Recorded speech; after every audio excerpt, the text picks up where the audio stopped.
Okay. All right, and now we're gonna go live. What's up, everyone? I am back. The rookie critic is returning to making content, sorta. Yay. And what's up? I feel like going live. I feel like having a little conversation with my boy Justin Proper. What's up, man? Hey, what's up? Good to be here. Doing good. I just so everybody is okay. I do have my Pepsi as always. You know, it's my drink that goes hand in hand with me. Got a little bit of chips because why not?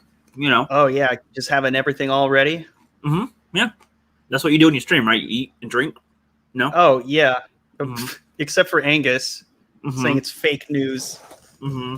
Oh, this is gonna be great. This is gonna be a lot of fun. Oh yeah. You get to listen to us talk about things that make you uncomfortable. Yes, that's mostly what our intention is, right? Yeah, mostly. The non-woke cola. It's not new Coke. The not non-new Coke. Actually, even that, it just was a terrible product. It wasn't. They didn't want to get rid of the polar bears or anything. I still don't get why that happened. Yeah, I don't know. Justice for the polar bears. They're already an extinct. They're not. They're in a. I'm pretty sure they're an endangered species. Probably. Yeah. So. Yeah, that's just Coca-Cola. Obviously, not.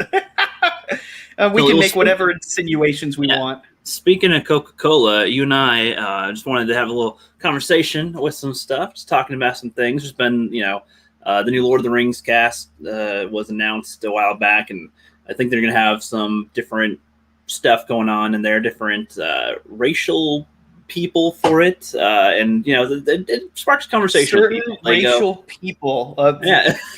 Wow. I know. Wow, you're really like. When I was thinking edgy content right there. When I was saying that in my head, I'm like, you know what? Yeah, they cast some non-white people in it, and a lot of people are talking about it, and they go, okay. A lot of people mention like the region that it's in, and that in the original Lord of the Rings, there pretty much wasn't any different skin killer stuff, and so it led to this huge conversation. We're talking about, is something woke? Is it bad even if it is? Like if in the Lord of the Rings there wasn't like a black person as a character in the world, would it be, is it woke that they have one in there now? And does that, affect the story, do you think? Here's the thing. Maybe we should just set up the overall, conversation that we're having right now, instead of going straight into Lord of the Rings. Yeah, I know. That was the setup to have it set up. Well, okay. I kind of didn't follow there, but I guess I haven't followed Lord of the Rings specifically. I'm not really interested in the Amazon show. Lord of the Rings was over for me when I watched the 3 movies. Then The Hobbit was just like, okay, fine, it's there. It's like it's almost it's like the equivalent of the Star Wars prequels. It's just like they're mediocre. They have dumb things. Good things. Some things are thrown in for nostalgia reasons. Some were just added on for no reason at all. So some things were neat and good and all that. So like the first one was fine. I could have done without the whole middle chapter. But yeah, I mean, but that was just like when people didn't like that. It was just because it wasn't that great of a movie. Now it's like sometimes people will determine whether or not something is good or bad based on just how much identity politics is in there, and people will nitpick everything, to death. And I don't know. Sometimes I'm just a little bit like I need to take a step back and just be like, okay, like what are we actually upset by? Like, or like there's some people just like, for example, Ariel's now it was cast. A black girl has the role of Ariel. Like, okay, fine. If and I've said this a couple of times, if your only problem is that, like, let's say that she auditioned amongst so many different other lovely actresses, very talented actresses. This is not an easy role to nab. So let's assume that she's perfect in every single way except the skin color is wrong.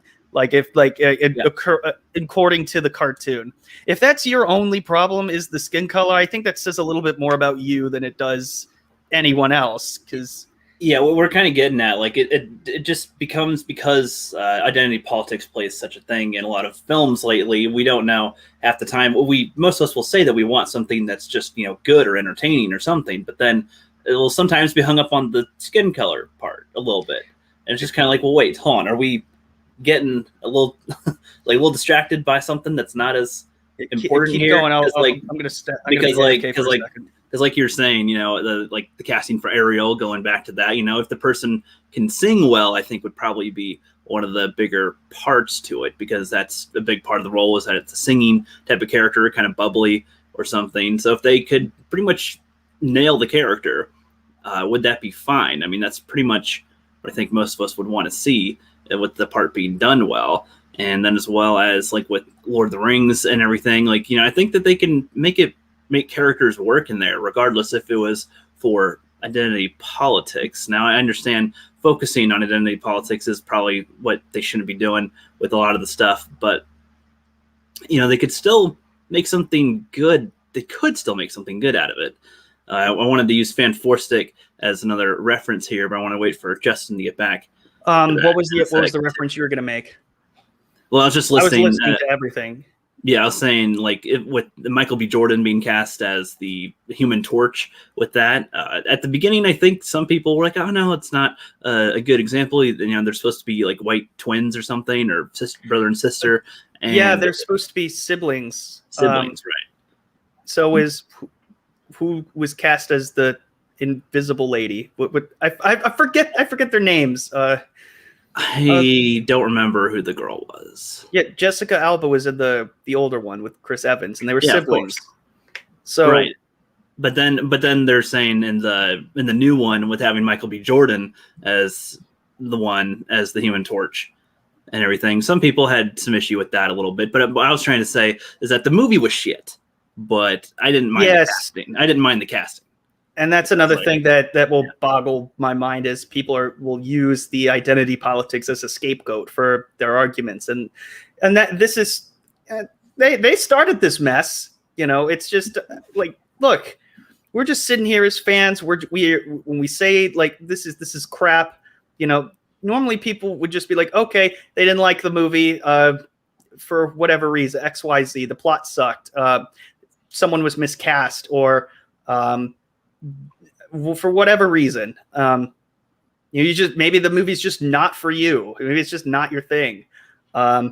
Maybe if you saw, I don't know, the Temple of Doom, and you really like Raiders, but for some reason you didn't like the Temple of Doom because it was too much for you, or like it was for whatever reason you just don't like the movie, and that's okay. Yeah. It's acceptable. Like that's like nothing wrong with that. But when you try to target your argument of just like, oh, this is bad, or this is going to be bad because identity politics, we're really, there's this weird place that we're in, because on the one hand, we shouldn't just jump on anything just because there's like a female lead, or there's a female that's cast. I get it when Phoebe Waller-Bridge was cast in the next Indiana Jones movie. I'm just like, oh my gosh, she's like Phoebe Waller-Bridge. She played L337. You said when she was cast.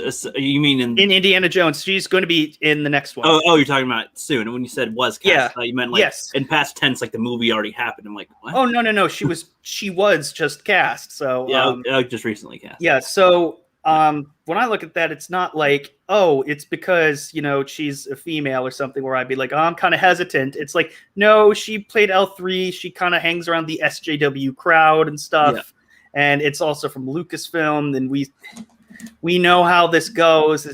That's one thing. But I'm curious, like, where's the line being drawn, where, we see these companies have a reputation for doing these sort of things, versus, let's say, just somebody being outraged just because, oh, it's another female-led movie. This is going to be woke again. Like, well, and that goes back to when the majority of us started to notice it happening more and more, was like, around 2015 with The Force Awakens and more like Ghostbusters. Is that 2015 as well, or 2016? 15. Ghostbusters? Force Awakens. Oh. No, that was the next year. Okay, I didn't remember which. Yeah, 2016. But like, I think most people were like, okay, that's a weird move. That's all over their marketing, was that it was mostly female cast, and then it was pretty shit film in general. And it was like, okay, that's not good. I think most people would have been fine if it was written well, obviously. But then I think back then it seemed a little simpler when there was only a few examples, and then you get further and further to present date. And there's so many things that are announced all the time. We've seen so many examples of, where they'll mostly promote the diversity cast as like their main promotion. And then the film usually isn't that great half the time. So it's hard to, it conflates with each other. And then so if there's a new movie that's announced that they're going to race swap a character that already existed or something, there's like that stigma of, oh my God, is this going to be bad again? Like what are they doing here? And so I don't know, like going back to the Ariel thing, we're talking about that. It was like, if she can sing really well and can act and everything, and she has to have red hair. She has to have red hair. I suppose I don't know if that's necessary either, but well, no, maybe. Because they have to look like the cartoon. The point of these live action remakes are to have the 2D animation become real, making these cartoons that we watched as kids coming literally to life. That's the point. Well, hold on. Is that the point of any adaptation? Oh, I'm sorry, to make money.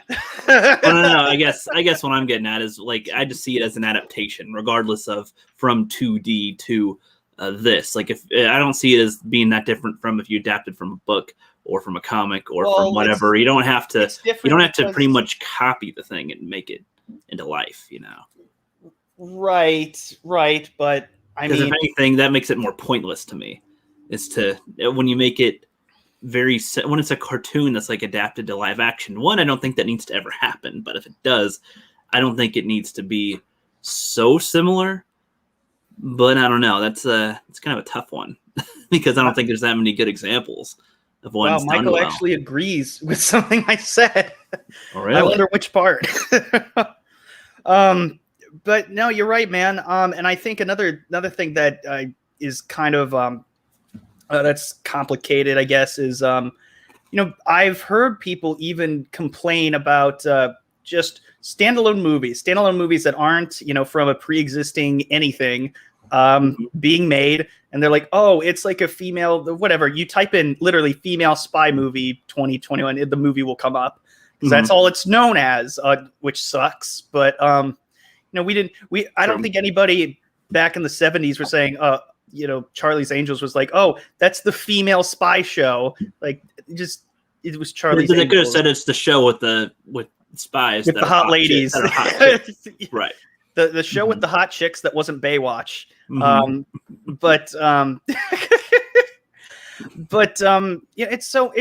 think it's different, if you're, complaining about something that, putting these identity politics thing, like you can make whatever movie you want. There's always an audience for something, for anything really. Everyone has their own niche. I would not communities, but a niche audience. The cult classics. You'll have people who are just obsessed with like certain movies, like The Room. Everyone loves The Room. It's one of the greatest well-made films of all time. You are obsessed. It's perfect. Yes. It's great. No, I mean, Odin and I both love the movie. It's amazing, and I'm surprised. I'm disappointed in you. Love isn't strong enough for you. With that word. Hey, you know what? That's what fandom is about. Not all of us. Are as into let's Star Trek as we are Star Wars or vice versa. That's what fandom is all about, though. But anyways, so when someone comes out with this like new female spy movie, people are like, oh, more identity politics, more of them. I'm like, dude, I don't care. Weren't we just arguing, just a few months ago? Like, oh, why don't they make original movies like this? You could do the woke stuff somewhere else. Yeah. And then people are still complaining. Like, isn't this what we wanted? To take it out of the pre-existing franchises? Man, like make their own stuff, make their own material for it if they wanted to. Yeah, I have much more respect for people for filmmakers who just decide to do that. Like, I heard, I mean, just Black Klansman, up until the very end. I didn't see it, but I heard that it was actually really good, really compelling, and you can have movies and stories that focus on, these like it made no sense to bring like a Black Lives Matter theme to Falcon and the Winter Soldier. I'm like, no, that's what they wanted to do. I'm just like, I didn't like it. I just thought like, no, I don't want to come in here and just acknowledge like, yes, we know that Sam is black. Yeah, we've known that. So big deal. So what? Yeah. Well, Runner. You know what? Some people do want to see that, and you know what? It's sometimes kind of refreshing. Like I'm like, okay, I can get into this. This is the vision that the director wants, and it doesn't affect me. So I'm like, great. When Rian Johnson makes another Knives Out movie, I'm like, cool, yeah, great. I want to see a Knives Out movie. I want to see a second one. Rian Johnson's away from Star Wars. I don't have to worry about that.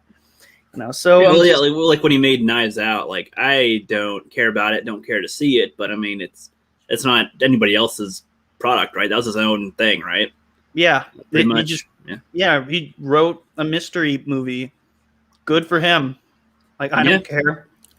I encourage that kind of stuff. Yeah. I was reading some people saying the other day, like, we need more like indie films, or something. Like I think it might have been like something that you posted.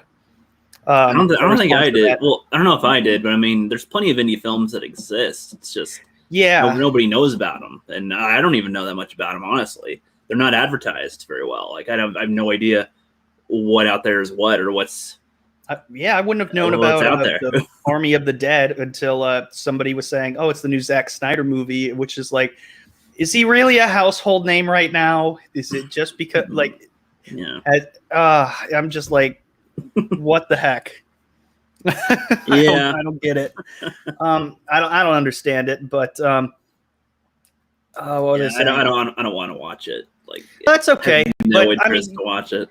Yeah, but I mean, like, I won't. I can tell you that there are some parallels to, I guess, what's going on in the world now. Obviously, was that his first original movie, or was that an adaptation from something? No, this was original.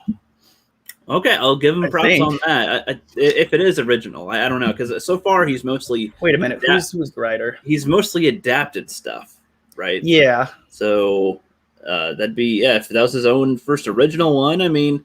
I'd give him a little props there for doing that. Yeah, Zack Snyder. Now I know not to watch it. Thanks. Angus, do you know if his latest film is like an original film or if that was adapted from? It was original film. Yeah, I made the mistake of Mega Jetty. What's up, Jedi? No whispering. No whispering. You know he does this sometimes when he's on a stream with somebody else and it's late at night. He's just whispering, like when he's trying to say something, and I'm just like, no, stop it! It creeps me out. Justin. Psst. Yeah, no.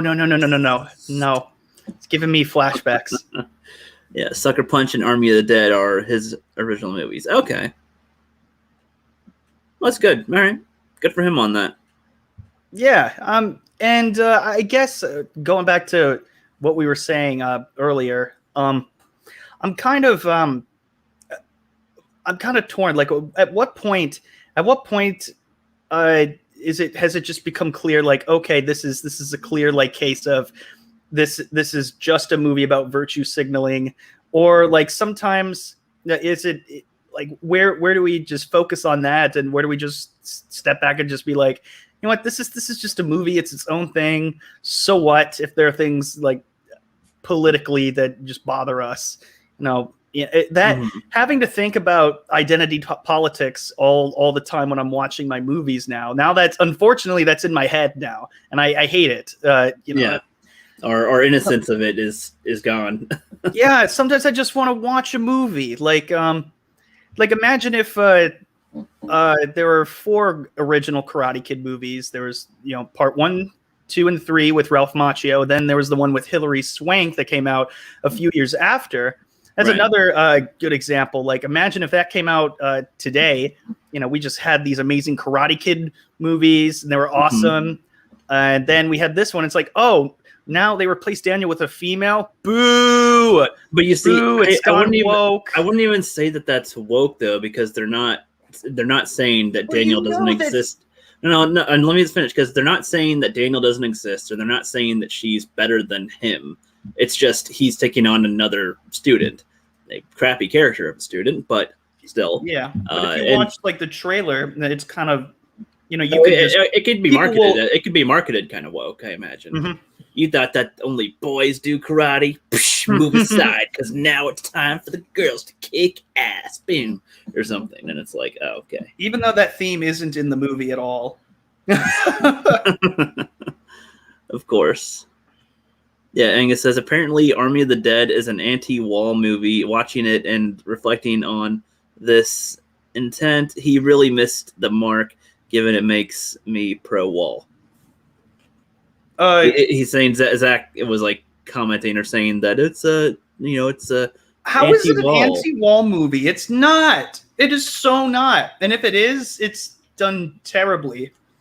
Like that. I think that's Angus's point. Yeah, it's done. He intended to have commentary on the wall or something, and it's like you're not doing a good job if it's supposed to be against the wall. but here's the thing, though. I don't have to even. I didn't even think about that. If anything, I thought about like quarantine and getting the vaccinations and stuff, like all that BS that's going on right now. That's what I thought of it as. But this was made before that, so I don't know where to really draw the line there, because and even if that's the point, like go ahead, go for it. Just make it good, make it entertaining. Yeah. There's some things I like, some things I didn't like, and some things where I'm like, oh my gosh, that's gonna come. Like, oh, that's obviously gonna come into play later. This, that, and the other. It was too obvious, I guess, for me. But some things kind of surprised me. Yeah, not very often, but here and there. That's the other thing too. When it comes to like our sphere, or like a fandom type of sphere, where people are fans of whatever type of content, we look into a lot of it. We read into it more than the average person would. Essentially, we talk about it way more than anyone else really would. So when it comes to our standard or quality, it's probably harder to please us. I would say at the end of the day, exactly. One of the things that I want the most in a film is consistency. However, you can make a film consistent, meaning there's nothing that contradicts itself, but it could still be horrible, like in other ways, or unentertaining. Like it could be well written and still not very good. Like it depends. But I mean, but I guess what I mean by good at that point is, it could just be in the subjective area of it's well written, but I don't like it. Like it's not for me here, right? And that's kind of hard to discern. What's a good example? I think Ghostbusters.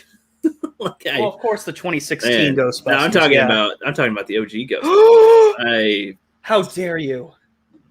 Boo! The OG Ghostbusters. Cancel rookie. No, that's okay. It's not for you, and there's some things I would probably agree with you on. It has a little bit. It's dated a little bit, but I mean, other than that, it's still a rather tame and entertaining film. It's something that when I have a young kid someday, like my 6-year-old can watch it and enjoy it, and they'll grow up with it, and then when they watch it later on, there'll be jokes that are for the adults, and then he'll get that too.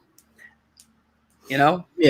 Well, and I mean, that's just a matter of opinion, though. If you didn't like that, you could have gone and seen Gremlins that same day. Well, hold on. That kind of leads into a conversation that I wanted to have for a while, actually, and this is one I want to have with the bigger panel at some point too. But like, how can people really put themselves in the mindset of when a film came out to criticize it?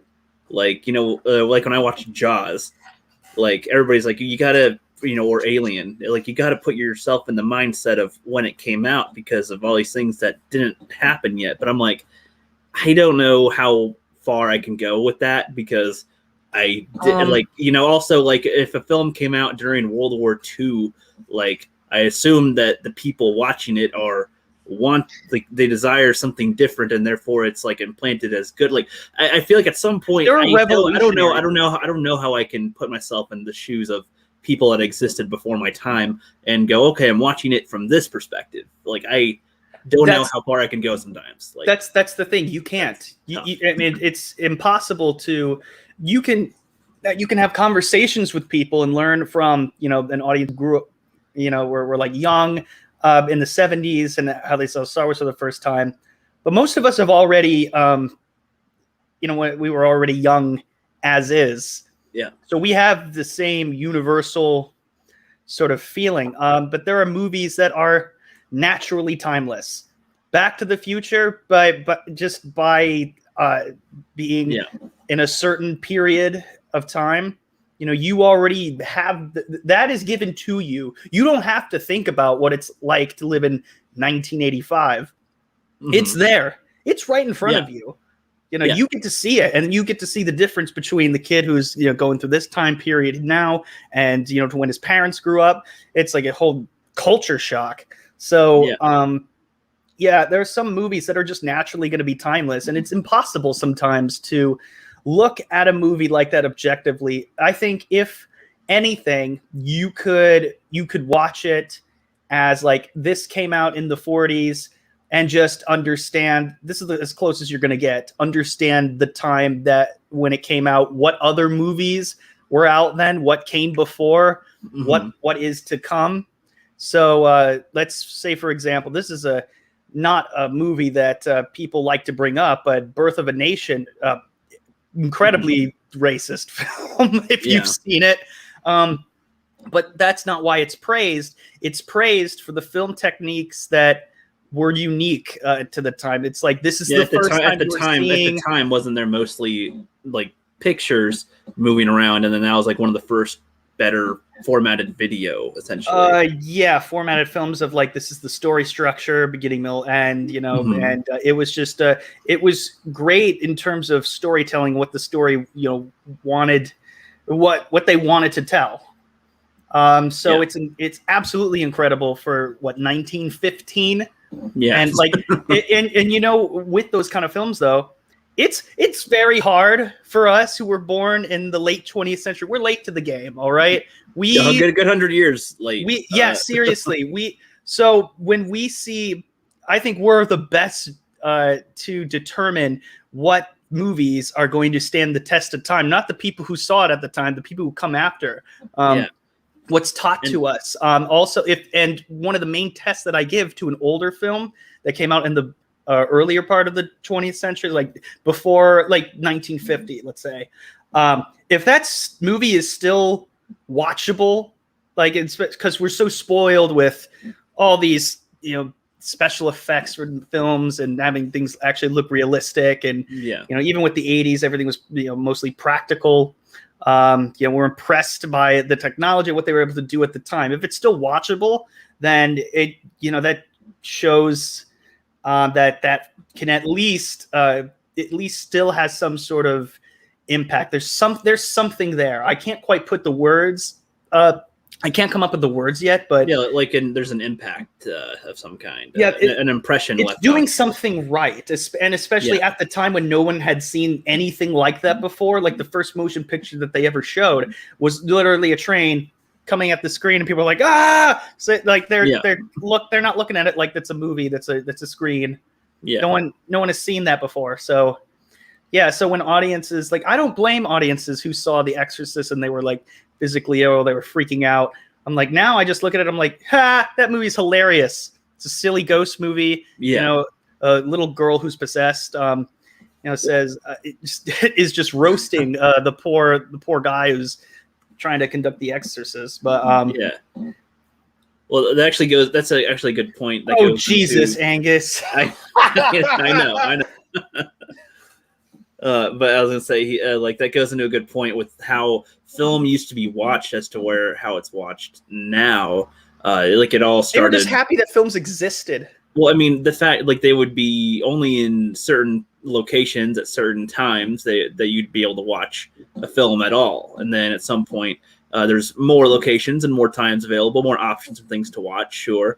And then like even when TV was around, there's certain times to watch TV and whatever. And then whenever the first take home device video. Well, yeah, but I mean, before VHS, there was some stuff, right? Like Betamax or something. You could get the actual film and have a projector.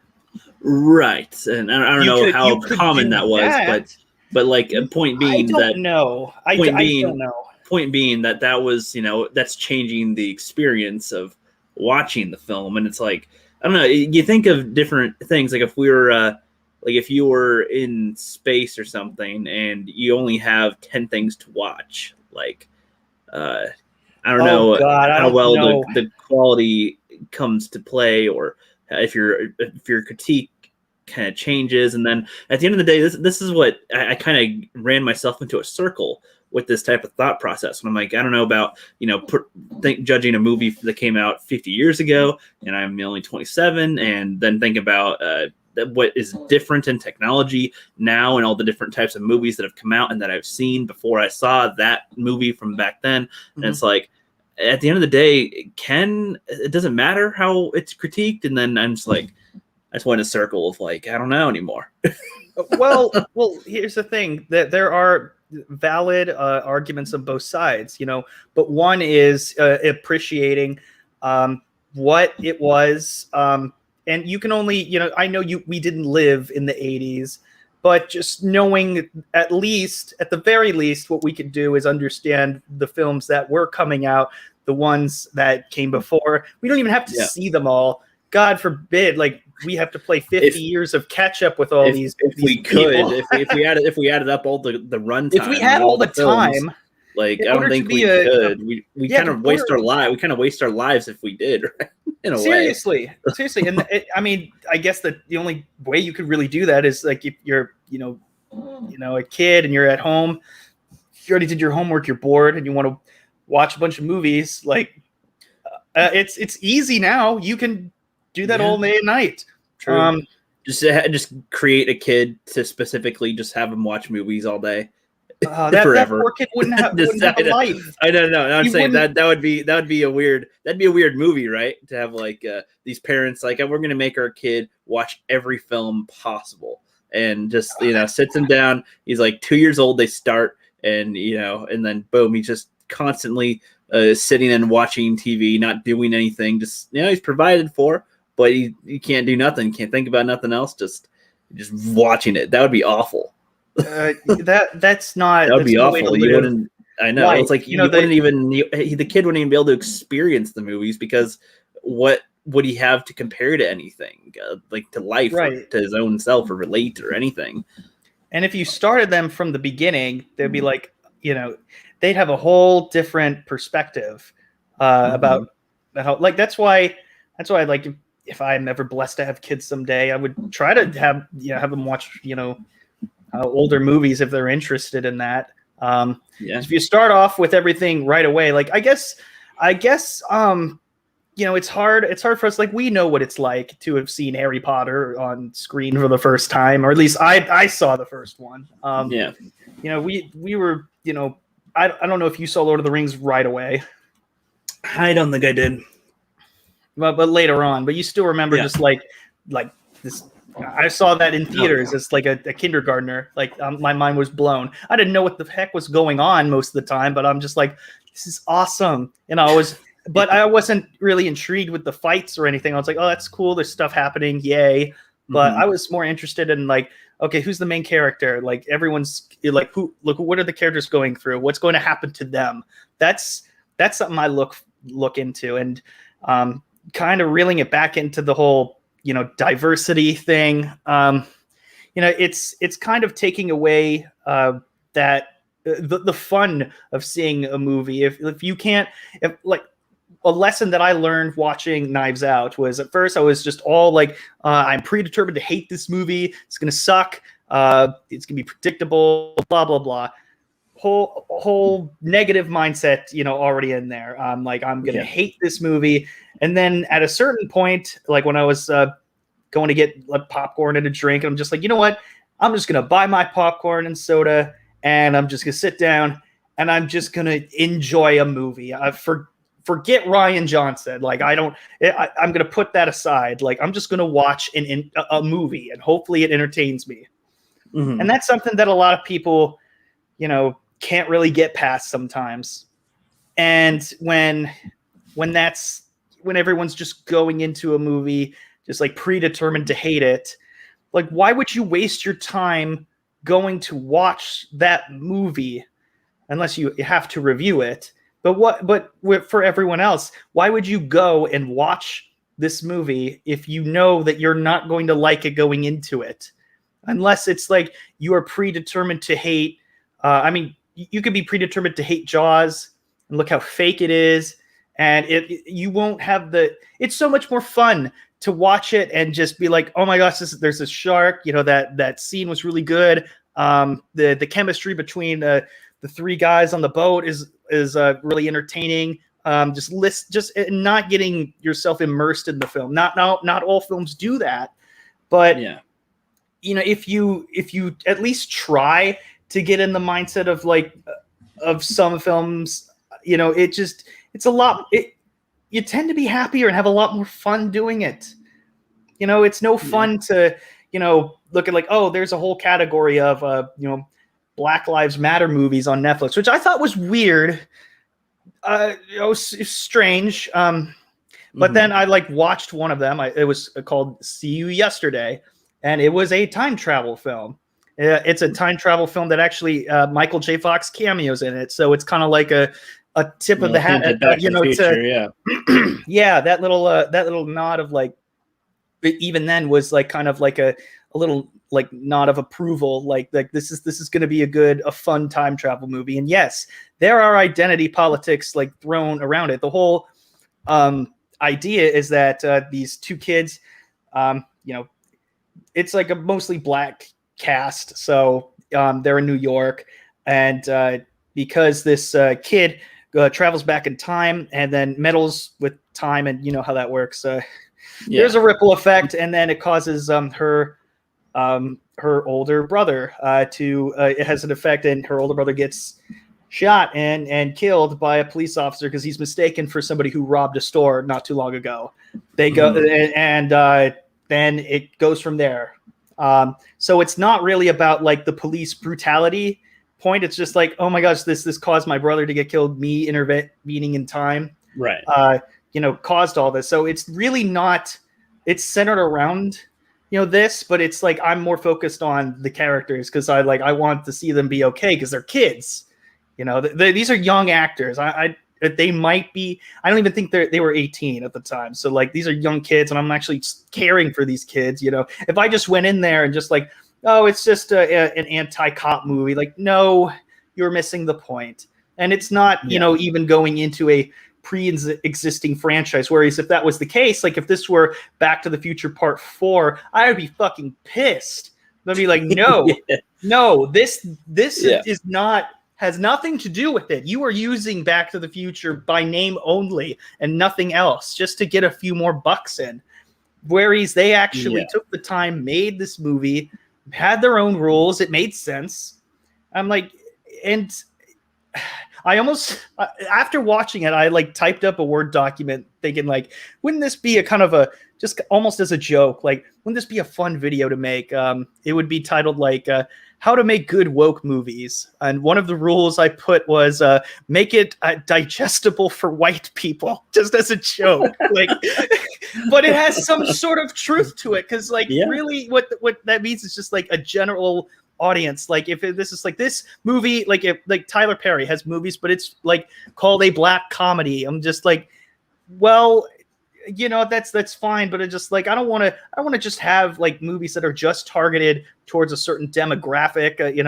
Just this is a movie for like that for Asians, crazy rich Asians, which was a fine movie. Well, and as a creator, why would you want to make it for a limited audience? Usually, exactly.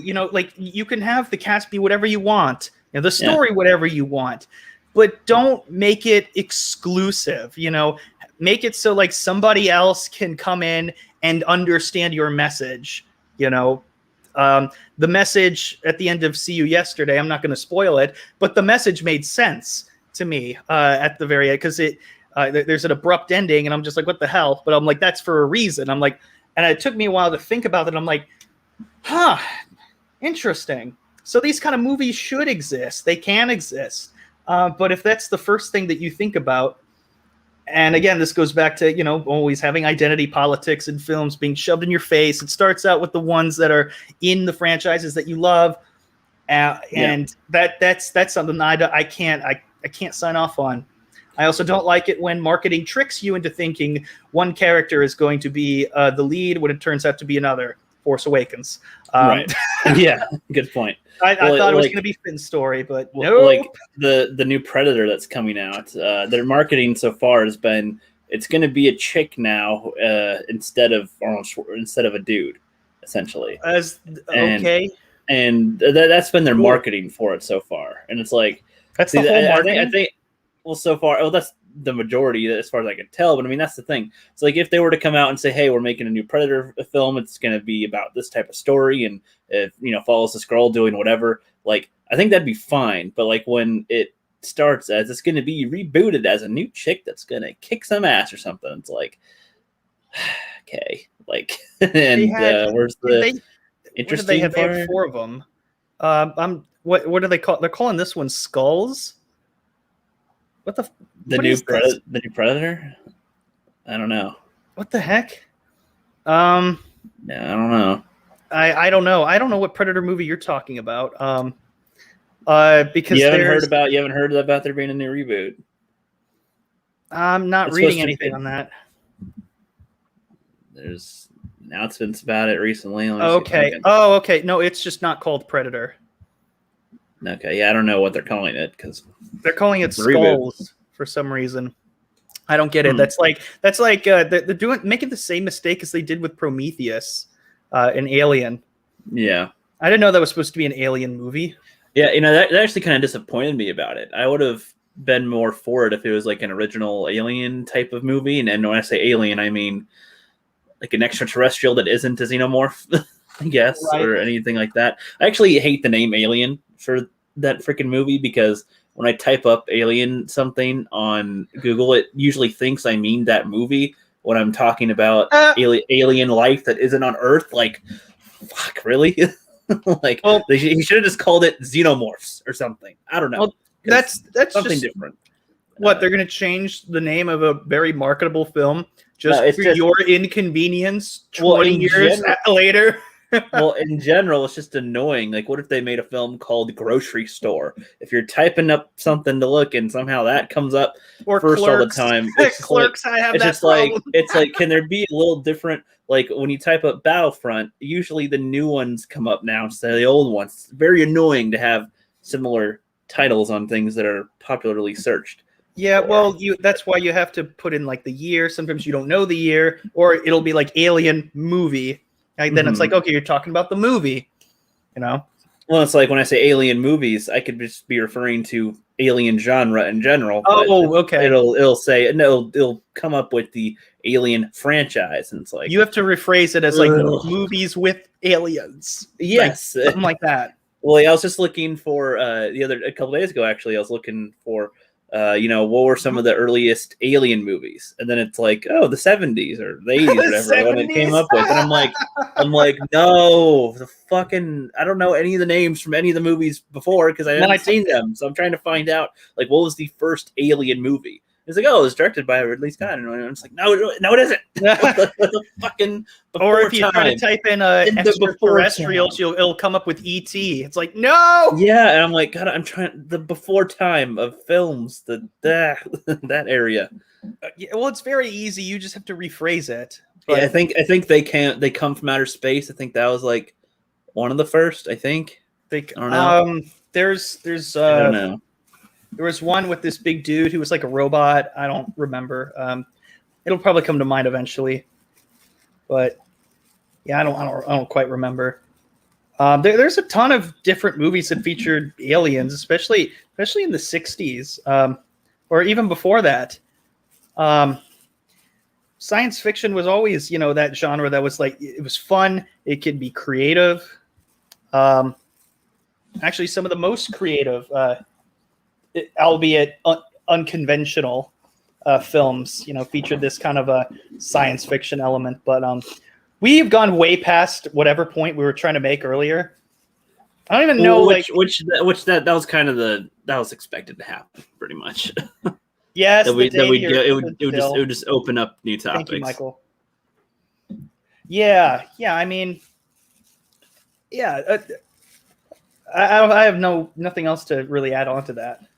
Well, that's all good, because I think we can move on to our next portion here, which is diversity of content, and that is partially referencing like me coming back here. Like I haven't posted that much content in the last, I don't know, 8 months, year, basically. Haven't posted that much. Oh, really? You haven't posted in a year? My anniversary. I've posted, but I haven't like posted much. I haven't like been consistent on YouTube around here, right? With stuff. And I did the whole tomato wars series, and some people watched it, but not that much. I thought a lot of people liked it. A lot of people were still like, oh yeah, we want to see more tomato stuff. And then I make them, and like less than 50 people watch them, and I was like, fuck. So that was a little sucked. And COVID kind of screwed up my last skit project, where I was trying to get a lot of people involved in it, but it affected a lot of people's schedules and lives and everything, so that got scrapped. Right. And then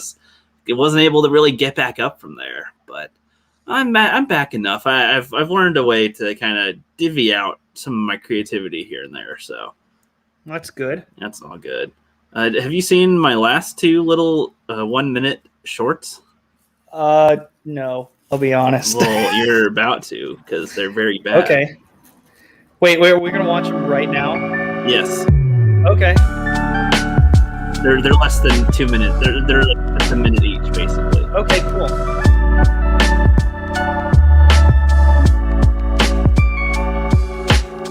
Oh my, it is so hot outside, and I'm I did see this. Thirsty. If only I had something to drink.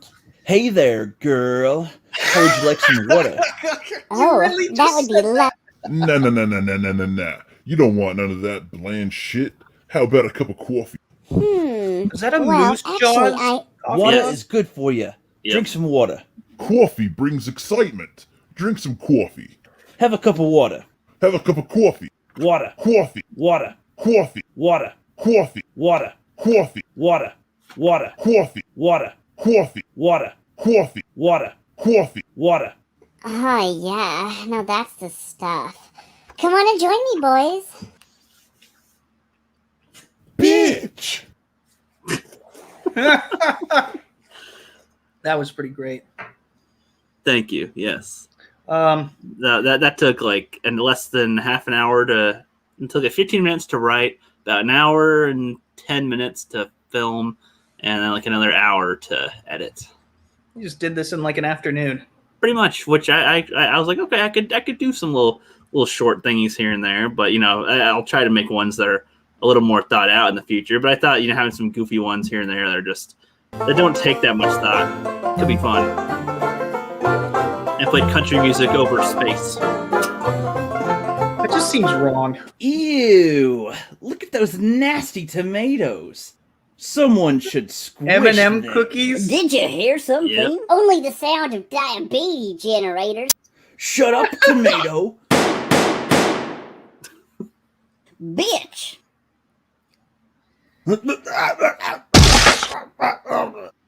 This means war! What the? Aww.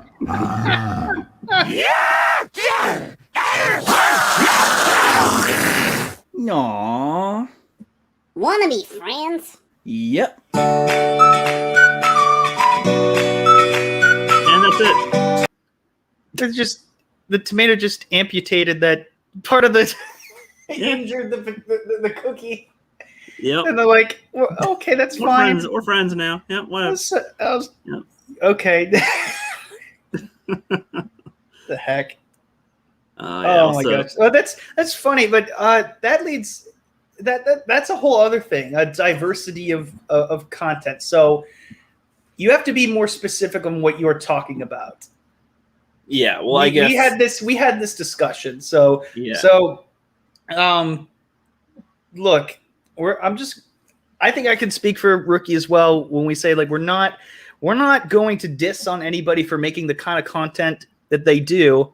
You know, it's your own style, your own channel. You do what you want, and if it's successful, keep doing it. Go for it. That's pretty much the point of YouTube is to do what you want to do. I would say. Yeah, I mean, well, within their rules, whatever. Well, of course. Yeah, they've shrunken. It's for you and you and you. It's for you. It's all you. It's like, okay, you guys, the rest of you go away. Like, thanks YouTube for narrowing it so much for us. And you get demonetized, and you get demonetized. You know, it happens to everybody. Yeah. It's not just people who talk about woke things, you know, that like or whatever. It's not any channel like that because you know the left-leaning political channels get hit too by everything. Now, this is a struggle that every YouTuber, even bigger YouTubers, have. The only ones that don't have a problem are like celebrities that didn't get their start on YouTube, like or like if you have such a big name, but even they still have problems, you know. Yeah, and it's ridiculous. But I think this sort of advice is, you know, more or less for people who just want to start out. So. Rookie, could you elaborate on what we were talking about in terms of? Yeah. So I guess there's a lot of people that have a lot of talent, but they don't really want to use it when it comes to YouTube or to covering something that they want to talk about, like with pop culture or games, movies, or anything. It kind of ends up being the same type of formula of just simply talking about it or just reviewing it or going over it in general, and it's like that's fine if you want to do that, but I mean, there's plenty of people like Shadiversity that he will like try to study weapons and history and try to involve that into what he's talking about. Like when he talks about Endgame or talks about Star Wars or something like with Rey's lightsaber. Yeah. He's trying to use. He's not just reviewing them. He'll review them as well as try to relate it to how people actually use weapons and fighting, and can determine if that's a good use of a weapon or not. If the weapon is poor, would it suck to use that in real life or not? And that makes it a little more interesting and entertaining. And lately, he's gotten like more people to help him. He even did a video like on can you float in a barrel, essentially? Because you look at The Hobbit, and it's like, is that practical? And it's like you see them going through go down that rabbit hole. You see them going through all of it, and it's difficult. And I'm just using that as an example. And then you and I watch Mr. Ballin, and he doesn't even talk. He doesn't talk about pop culture stuff. He talks about stories and stuff that's been told before, but he does it in a way and delivery that's entertaining. He has little things that he does with each episode. I saw a post that he made the other day. He'll have a secret in the day's video, which basically is like an image of, it could be literally anything at any point in the movie. It'll pop up. Yeah, I mean in the video, and it'll pop up. Yep. That or on the side. Bloop. When did that come up? And it's a little task so people can be listening to the video, and then second time through, oh shit, I forgot to pay attention to that. Let me go through again.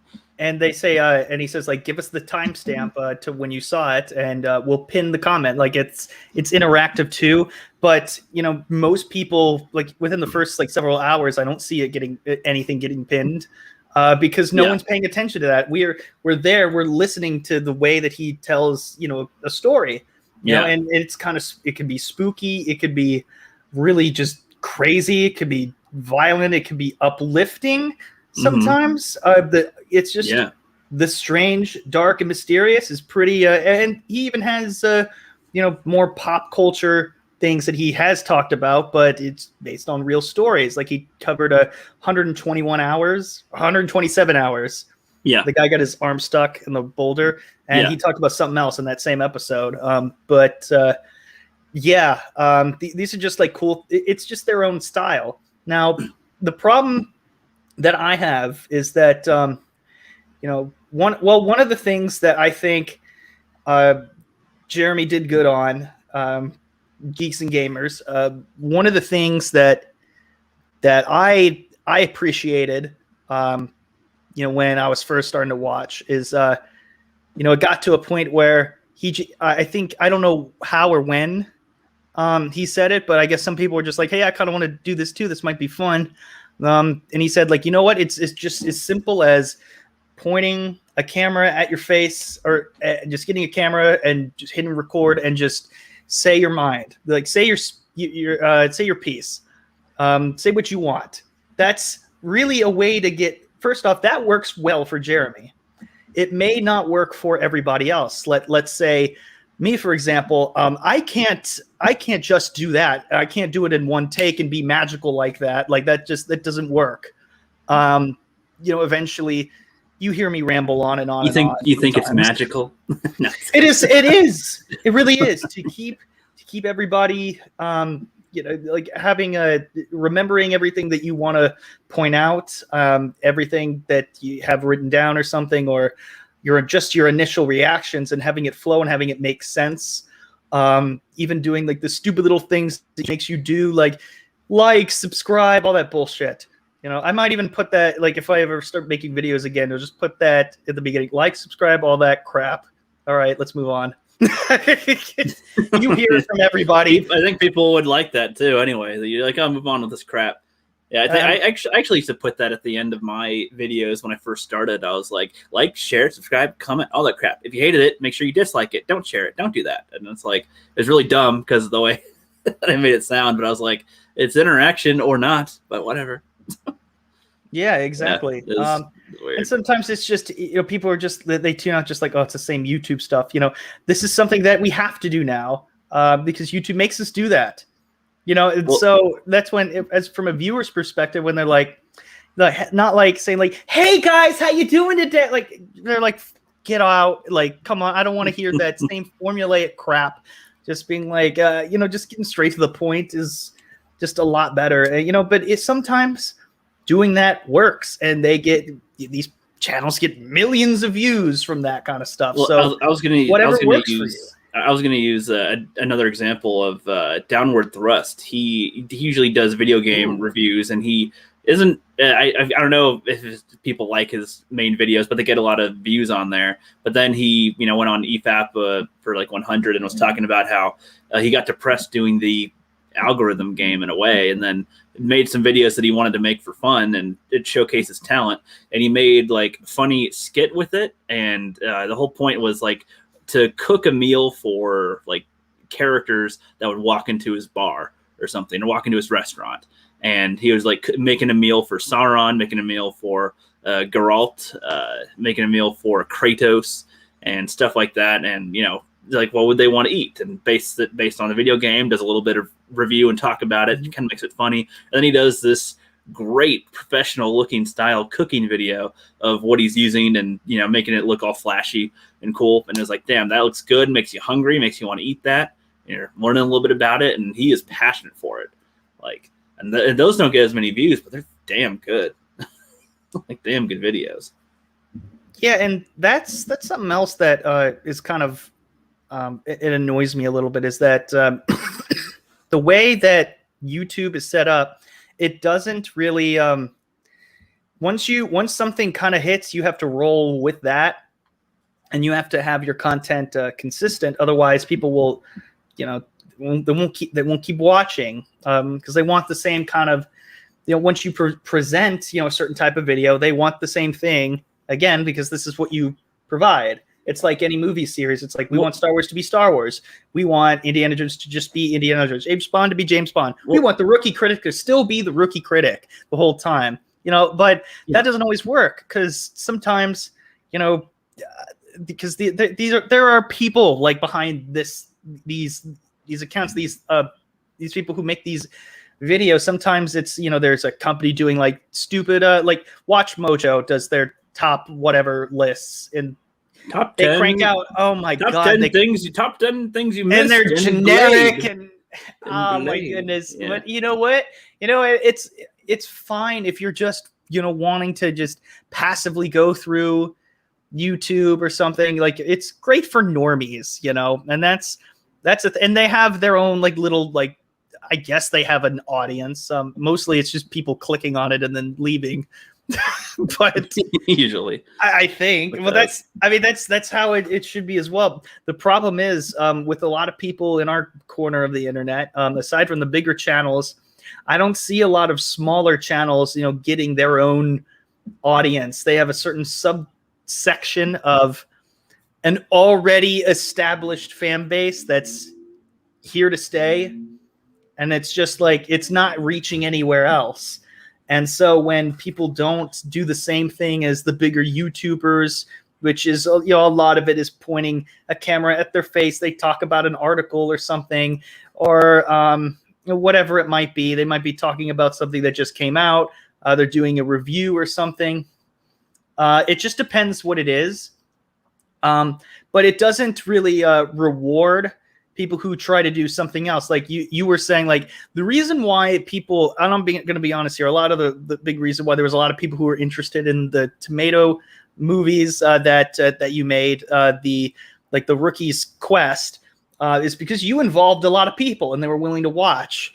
Now, like how many people outside of it actually watched it? I wouldn't imagine that many. Yeah, I mean, but looking back at it too, I didn't really the way that I wrote it wasn't very digestible for somebody outside of our sphere, honestly. And that has a place, but that still has a place, though. Yeah. This was something that was for our community at a time when there weren't as many of us, and the bigger YouTubers were more accessible then. But like you could talk to them and actually get advice. Now they're so busy, and I don't blame them. But it is what it is, and not everyone can always give you sound advice because we're all doing different things, just a different voice doing it.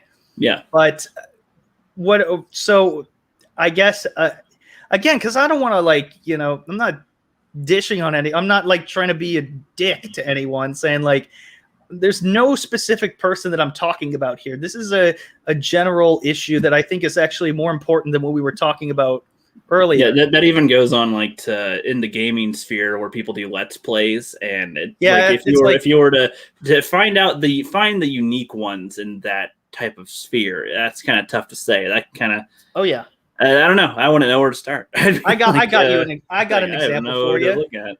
I got an example. This random Twitch streamer. I was up very early one day, several months ago, for work, I was still in that sleep pattern, and I was just up at 5 a.m, and this guy's playing Dead by Daylight. I'm like, okay, and his name's like the Taco Show or something, and I'm like, yeah. Oh, this is cool. And he does these different things with OBS. He has different locations where he's at. Yeah. So because he has a green screen in the background. What he'll do sometimes is if you that's why Twitch can be kind of fun if you utilize it correctly. If you watch it long enough, you pay 1,000 bits or whatever the heck it is. I don't know Twitch that well, but I just did it. I was just like, hey, what does this do? And he says okay, we all of a sudden it's okay, we're gonna go to the strip club, and then so what happens is he has this animation, all these stills, he has this narrative of O.J. Simpson is the driver, and they're in that white van when he's being chased by the LAPD. Yeah, back before we were born. But that's what he uses, and then he'll go to a strip club and have animated little blobs dancing, and then everyone will just throw singles and stuff. That's fun. That's interactive. That's creative. It keeps people engaged, and that's another thing that is sometimes missing, a sense of fun. How much fun is it to read through an article and you're like, this is bullshit? Okay, great. I think it depends on how you do it too. Maybe, I don't know. Sure. Well, sure, absolutely. Sometimes it's funny commentary. Ethan Van Sciver, the way he'd read them would be kind of funny with it. If you do different voices or different something. Voices to it. Yeah, on Angus's show, he'll just put up an article for me to read for some reason. And I'm just like, okay, I'm gonna try to sound like Alex Jones or something, or I'll try to sound like Batman and try to do something funny, or just do it like this a little differently. Okay, and that's what Ethan does. Just put some different voice to it to make that a little interesting. I don't know what the fuck I'm reading half the time. Well, it's timely. It's not timeless. You know, that's a whole other can of worms that we can open.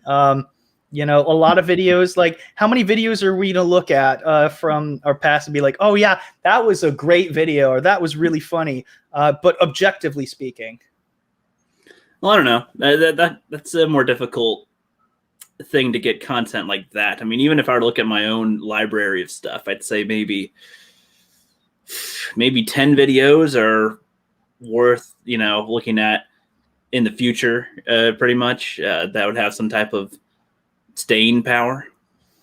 Right.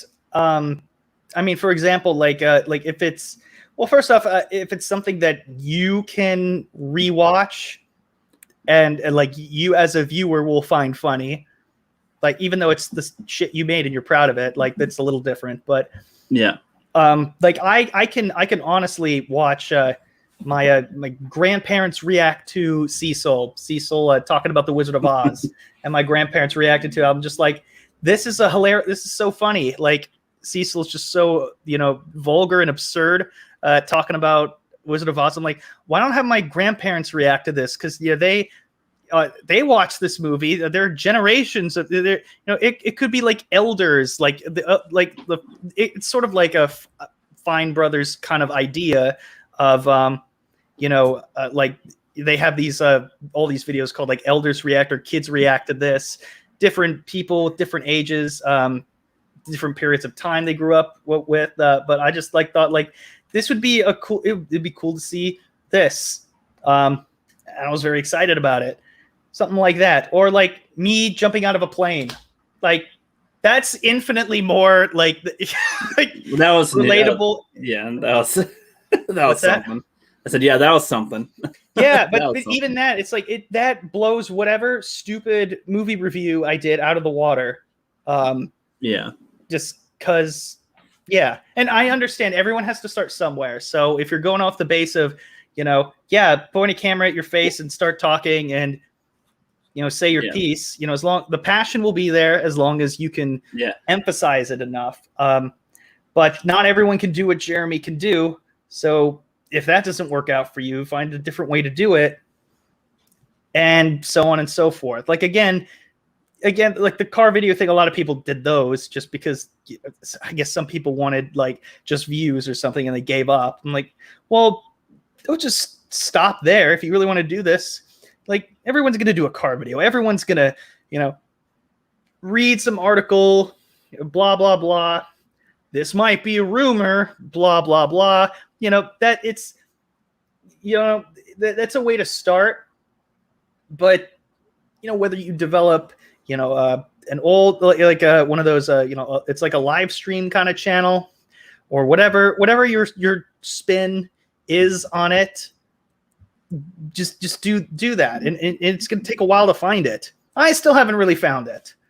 But yeah, I was going to say the park hopping one is a good example of something different. I think it's the only type of channel I've seen that does something like that. So that's a cool addition to the thing.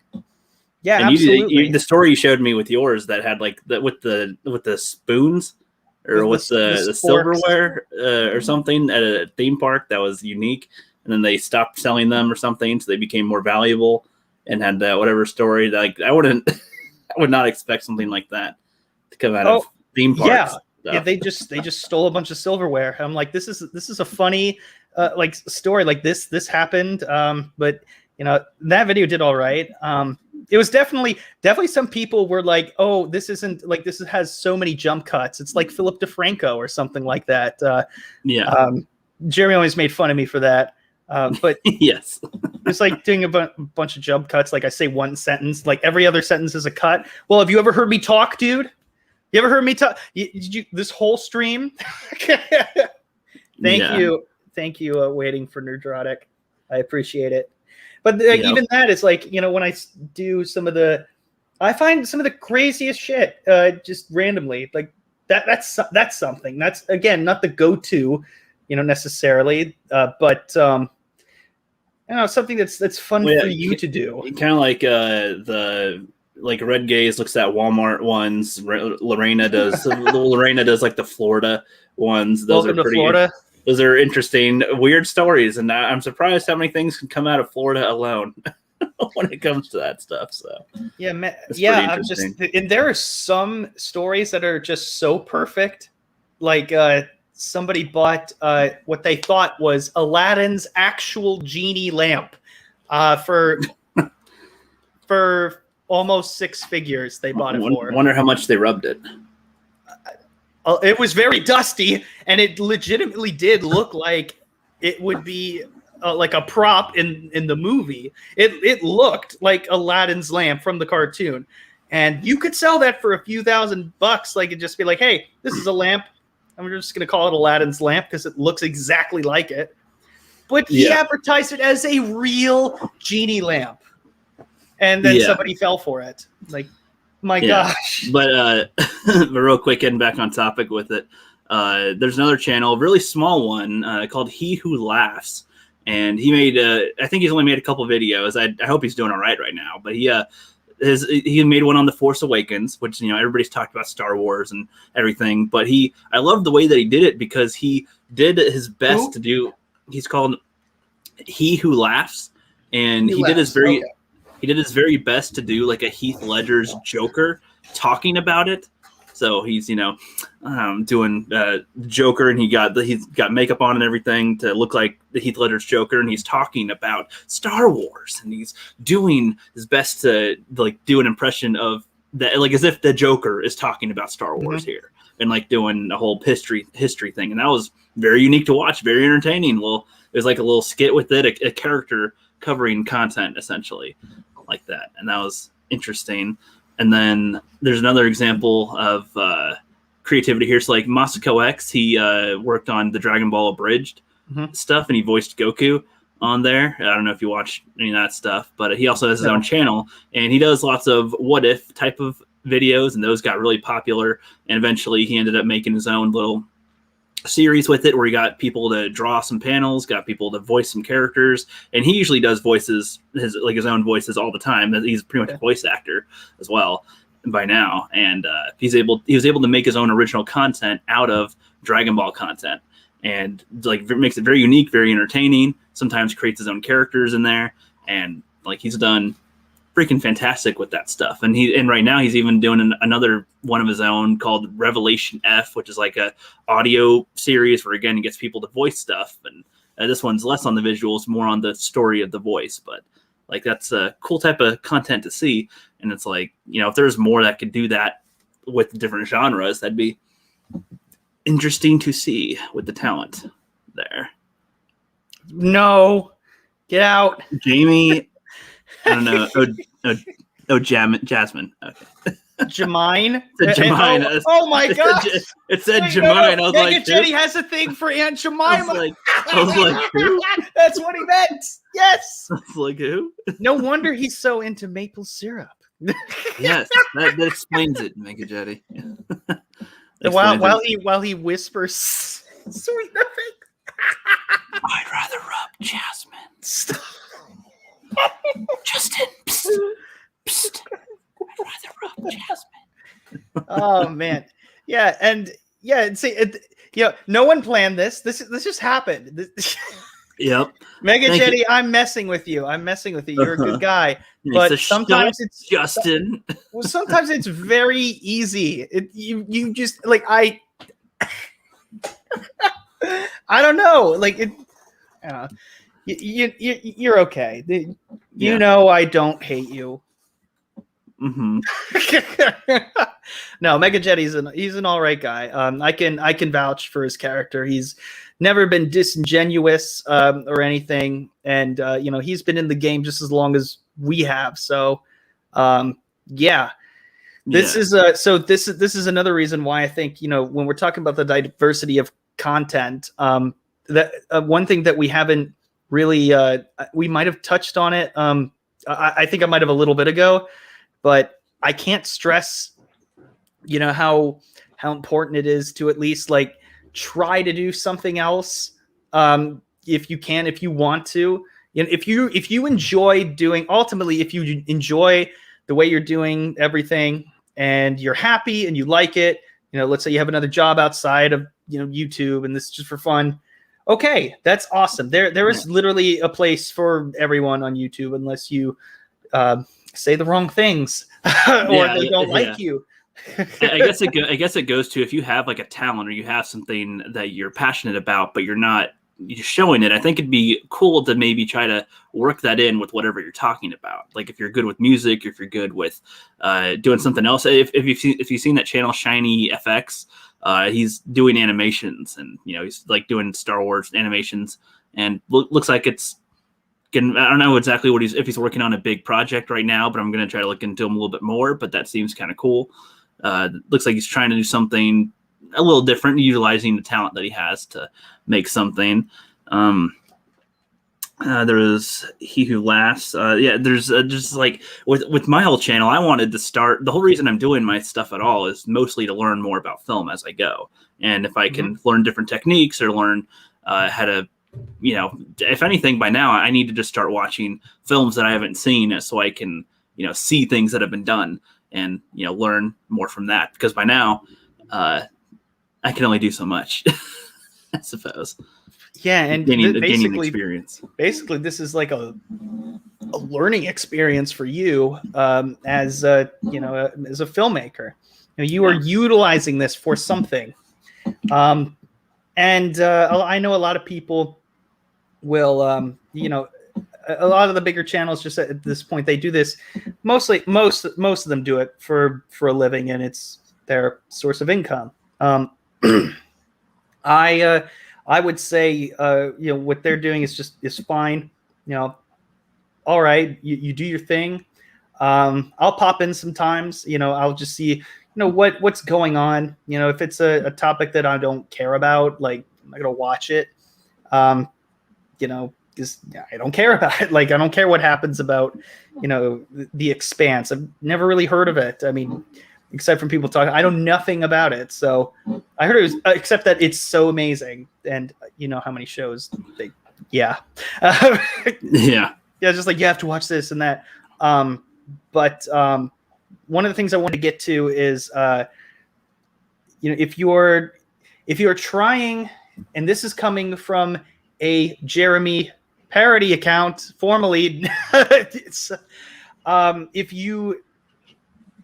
even though this wasn't what I was really doing, if you are trying to be someone else, it's not going to work out in the long run. And if you try to, even if you are passionate about a certain topic and it's, getting really intense, like it's a trending topic and you really care about it and you get a bunch of views because of it, that's great. That's awesome. But if your entire channel keeps becoming that, people will get tired. They'll get as tired as you are over time. Even though there's some people who are being newly introduced. And like I said, aside from the bigger channels who keep growing, and some smaller channels are also growing, but ultimately, like I'm thinking to myself, how many of them are unique outside of our corner of the internet, outside of our corner of YouTube, especially with the smaller channels? Or is it just one big pile of fans, who are on this side, who are on the anti-fandom menace, if you will? All of us were all together at some point, and then we just fractured off. But it's all relative with the same sort of people coming into all of these streams, or watching the same kind of videos. People discover people at different times. So and honestly, it does disappoint me sometimes when there are people who just stick with like one subject and it never shut up about it. Like people who had hundreds and hundreds of videos on Brie Larson. And I'm like, how much more are we going to talk about this? Like, this is where I kind of got lost, you know. Mhm. I'm like, okay, all right, I guess cool, keep making them, you know, if it's doing well for you, all right. I'm not going to judge you for that. I'm not going to watch all of them, but hey, go for it. But when everybody and their mother are talking about the same thing, like, ultimately, even if you have something different to say, it's kind of sad that sometimes you are not going to get the views. Like, once Gary puts out a video, like, sorry, Yeah. the only chance that our smaller channels have is getting a video out first, like within the first couple of hours. That's all you could really do, and then you catch that algorithm swing a bit. Sometimes it hits, sometimes it just gets thrown under the rug. You know, so I mean, it's all circumstantial. I don't know if any of what I'm saying makes any sense at all, but you know, at this point, you know, it's so much more stressful, and I can tell it's stressful for everybody chasing the algorithm, chasing a certain group of people, or trying to, you know, get involved in an already established community, which is a great way to start out. You'll see a lot of growth at first, but over time it'll just stop and you're like, oh, what am I doing wrong? People think like, oh, it's me. Like, no, it's just like the people who are going to subscribe to everybody have already been subscribed to you. So it's up to you to really just step up your game and do something else. And if you do something else, like It's a Vase production, he ended up doing reaction videos to George Carlin, and he got thousands of views, and I think he got monetized too. I could be wrong, but he's doing just fine. Yeah. He's doing his own thing in a bathroom. If I'm not mistaken, he's in his fucking bathroom.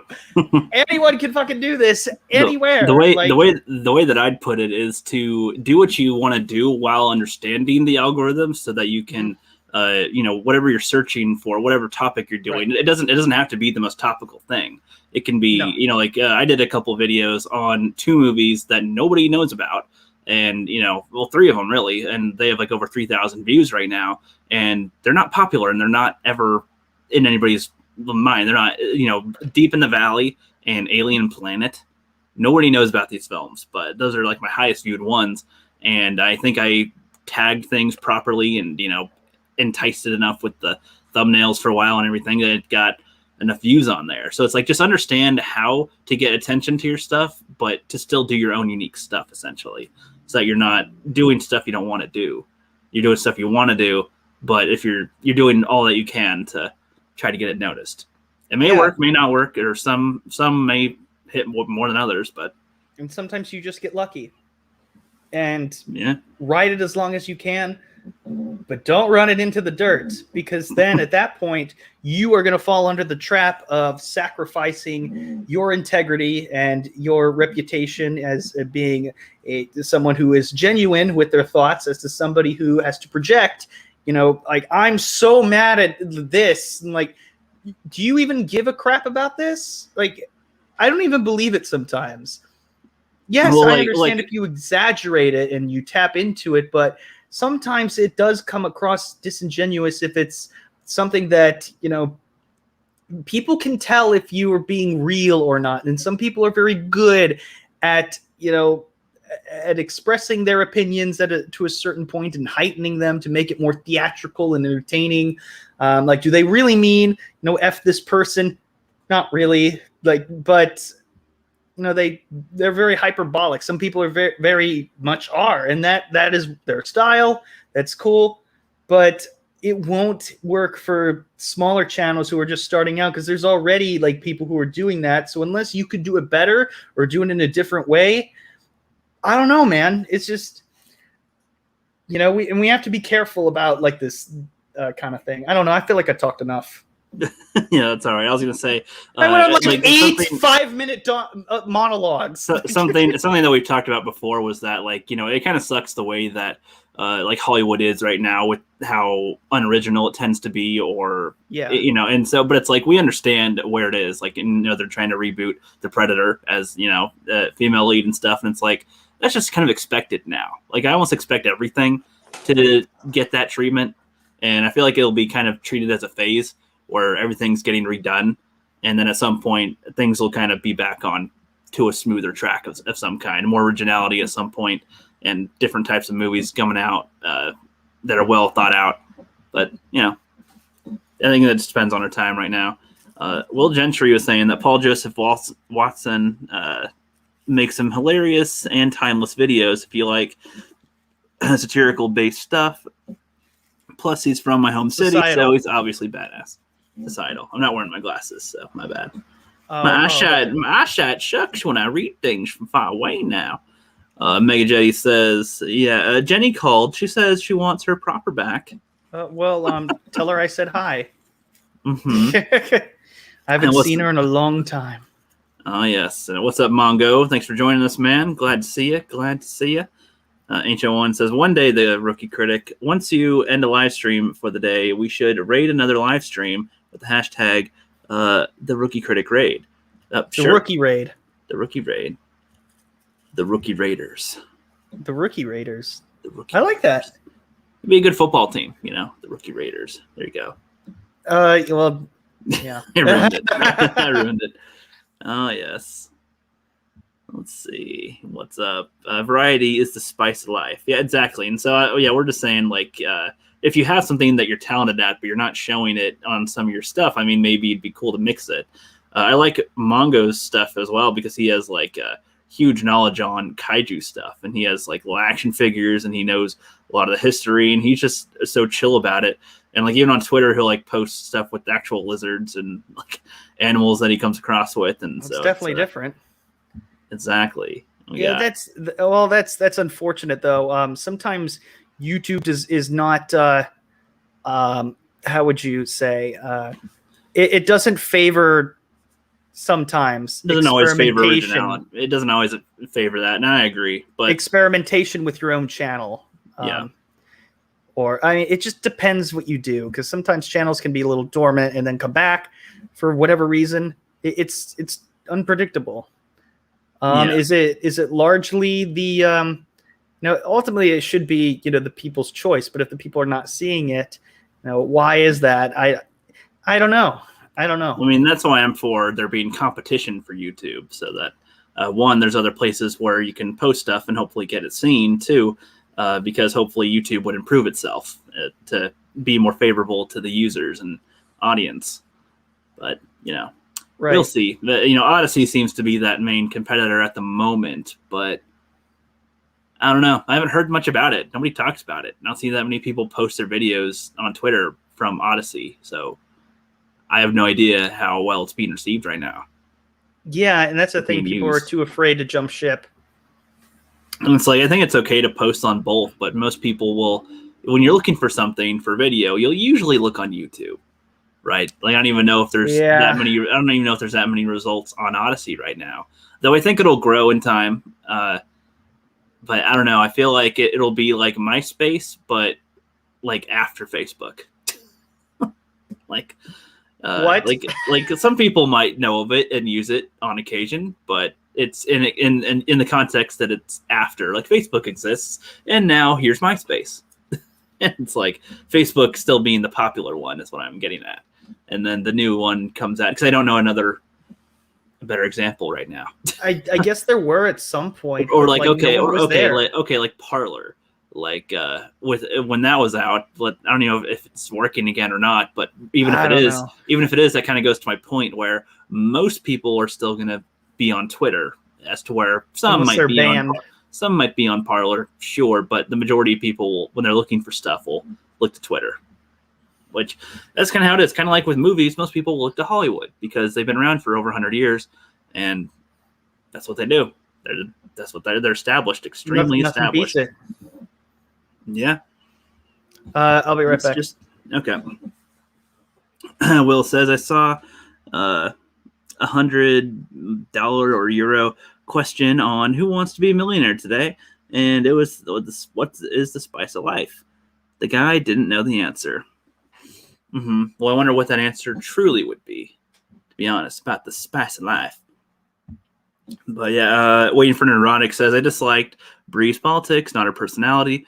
And I mean, that's fine. I mean, I had no opinion on it, really. Whenever I brought her up, it was mostly in my tomato stuff, but that was just as a joke.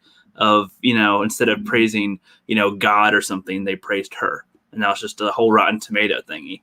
And that was as far as it ever went with me. Didn't make a bunch of videos on it. I don't know. Well, I don't know. It's interesting because you want to do stuff that engages an audience, but you also want to be creative with how you do it, is I guess the difference that I would point to. Ancient One says, good thing you like my idea of a live stream raid, Rookie Critic, because I've been showing a number of people about how live streaming and raiding works. Mega Jetty 1 is one such person I brought it up to. Yeah, and that's something that a lot of people will do if they notice other people are live streaming. They'll end it and try to send their audience over to some other people, which I think is a good idea. I think I need to start streaming a little bit more to get my presence back up. I've been so absent for the longest time that most people have no idea that I'm still making content now. And so I'm trying to get back into that groove. And I think it's good that I'm doing it now because I've got other projects that I want to release at some point. But the ones that I work a long time on and work really hard at, I want them to be seen. So if I were to release them now, they probably would not be seen. But if I up my presence again on YouTube, then I think they'll have a better chance of being seen again. Right. And You and me both. Yeah. So like right now, like there's 4 people watching. And I think once I start being more consistent and showing up on YouTube again, then I'll get that number going up at some point. So that shall be good. Yeah, it also just depends, like, because I get this similar kind of response when, I did those other streams that I don't do it too often, but I did 3 of them last year. One was Eddie Van Halen had passed away. So I did a live stream with me, Chris Knight, and Dark Gift Comics, who's fucking Anthony, in case you don't know. Fucking Anthony. Great conversation about Van Halen, about rock music, something that I don't really get to talk about that often. I actually did that Ancient One. I call it the proper raid. I don't call it a proper raid, bro. I do that with it's no point to do that with world-class bullshitters stream, and coincidentally have I don't know if it probably wasn't on purpose, probably coincidental that they have consistently started their streams right as mine was ending. So good timing there. But I've done it before. And I'm all for that. And I do that mostly with the Queen's Council. That's right after usually. So yeah, I mean, there should be a way to do that. What kind of sucks is that I actually did see on YouTube Studio a way for you to do that, but it's only within your own content. Like you can transfer the viewers to go to a different video, and then that'll be that. Like, right. I should try it out again or something, because it sounds weird, because it is. I think there's something in the studio where you can have certain types of recommended videos come up after your stream is done. Or I don't know how to do that. At least when you're posting. At least when you're posting videos. I don't know about live streams, but it might be something in the editor where you can add. Something in the studio, because I usually don't go to the YouTube studio. I usually just set up the StreamYard and then I. Yeah, when it says like up next or something and it's someone else's video, I'm like, no, like I used to do the Mandalorian, at least for the first season. Hi, Teresa. Yeah. Teresa. I'm back to streaming, so they see me around YouTube sometimes now. I'm back. I'm not. I've been around on other people's channels, but I haven't posted much lately. But I'm back. Hey, and we are all. Just speaking of which, Justin, are you gonna do some videos soon? Some new. It's the same kind of ideas that I've had for a while. Maybe I'll revisit that. Like how to make good woke movies or something like that, like, and have different rules and shit like that. Just I'd say go for it. I don't know. It would just be really time consuming. But it's okay. I actually just thought of something. Here, remember? You remember when Ethan did those videos about exposing like Brian Young or something like that, and like Yeah, the yeah. video quality would like it's like oh people were like oh wow the quality of this video is amazing. It's like yeah, of course it was, Yes. but it also took a Yeah. shit ton of time. It took a lot of time. It took a lot of effort, and it ultimately got similar views to what he does when he just does a video off the cuff. So it's like well. You're just gonna make as much money, doing doing the shorter stuff because it's easier and it's more fun, something like that. But I guess the kind of community that we're in, I don't see that at all, really, if you know what I mean. Mhm. Also, it kind of I understand that when you're a smaller channel, like why would I go above and beyond in this way, like until I hit a certain threshold or something. Like, well, it's part of what attracts like a viewers to you. Like if you make a kick-ass video or two, Well, hey, going at it. Well, hey, if you're a brand new channel and you want to start some original stuff, or just in general, if you're a brand new channel, hit up the Fandom Collective, and we'll see about posting you. But especially if you're trying new stuff, and you're unique with it, we share you out. We have a big following over there, so like on Twitter, so a lot of eyes can see when you're brand new. And if you're, who's going to see my stuff? Well, we could share you out quite a bit. And if we actually, it's hard to watch everybody's videos, especially on the FC when we post like 400 people. So, but I would. But I mean, if we do, of all the people who have seen almost everybody, it's you. Yeah. So it's the point being, if we see somebody who really stands out from the average ones that we'll share, maybe we'd say some other stuff to say, hey, this one's doing something really unique here, and try to point it out. But that's. We might go through some of the people that we post and try to see, check out their content some more and see, what everybody's doing with everything. So we can, just see what's up too, because we do post a lot of people and we do try to watch some videos, but again, if we can't, we were kind of talking about this with movies earlier. If we were to watch everything, we'd have no time. So it's like, it's difficult. But yeah, we're rambling now. I think. I think it was pretty much said what we wanted to say with stuff. I think that's pretty much it. I think so. Yeah, but we're just encouraging that some people try to, expand some of their content, or if they want to talk about a topic, to try to do it in a different way, try to change up style a little bit here and there, and I think that'll get more people to want to watch your stuff, especially when you're a smaller channel. That would separate you from what the masses are doing, essentially. And again, that goes to, I'm not just referring to our corner of the sphere. Again, like there's plenty of videos that people do, like that are so common, like reaction videos or let's plays, and people that have there's just so many to pick from. It's like hard to actually get people to want to see you specifically. So if you can do something that stands out, then that's even better. But well, part of the reaction community, if you will, which there is one. I don't know how it's hilarious saying it, but it's true. It really is true. They don't have that much of a presence on Twitter, as far as I'm concerned. They just post their videos and they use Twitter as that platform. I guess like Arcor is the only place where I see like everyone being just as active on Twitter and just I'd say the majority of people don't utilize other social media for their platforms, because if anything, the YouTube algorithm will work well enough with some of the stuff, like for reactions or for certain but topics. when some of my the last few videos I did, which is like a year ago, I look at where it mostly comes from, people searching, and external sources. People, and that's kind of sad. Like YouTube won't share it within its own platform. Like it's doing well. Yeah. Oh yeah. Like what the heck?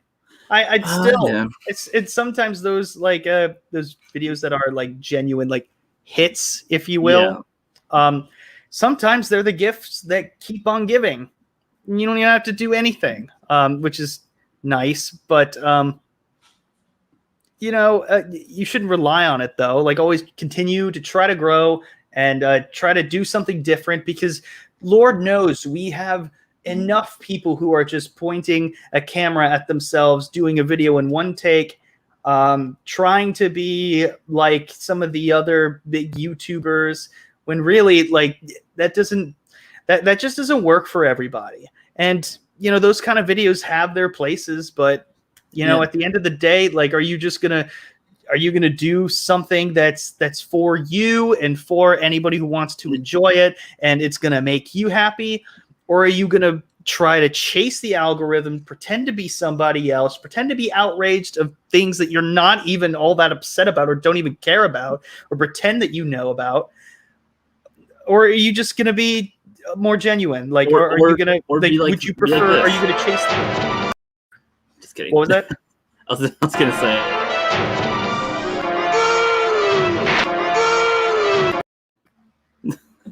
What the? That didn't even make sense. I thought that the clip started with him going moo, but it didn't. So that didn't work out. God. And see that video that live stream hasn't even cracked 100 views. Like, if I just clipped the very end of it and then had like a full edited reaction like to it, my God, it could be pretty good. Yeah. But I mean, I forgot what I was going to say. I've talked long enough, though. There's so much more that we could talk about. But I'm glad we focused on, just, at the end of the day, just do what you want, not because someone else is doing it, but because you want to do it. And not because you want to do it too, you want to do it. And you are passionate about it. People are going to pick up on it eventually. Yeti Cast is doing well for himself, very well, by doing what he does. I don't know how, but he does it, and I'll just leave it at that, and just try your best to grow your own audience. There's only so much this quote unquote fandom can do. Yeah, well, and as we've seen, it splinters off all the time now, drastically. So just keep that in mind too. So it's like, okay, just don't rely on it. Gotta make your own with it. But I'm gonna play a little video to close us out. I appreciate you guys coming on in here and chit chatting. Ancient One, thanks for posting links and everything down below. Did you have anything else to add to this? I feel like I talked too much. No, it's okay. No. I was trying to talk way too much, and you probably had things to say. No, I said what I need to say. That's fine. But yeah, I'm just gonna play a little video to play us out, and see you guys later. See ya. All right, everyone, we're gonna do this again together. I need your energy, everyone. Let's do this.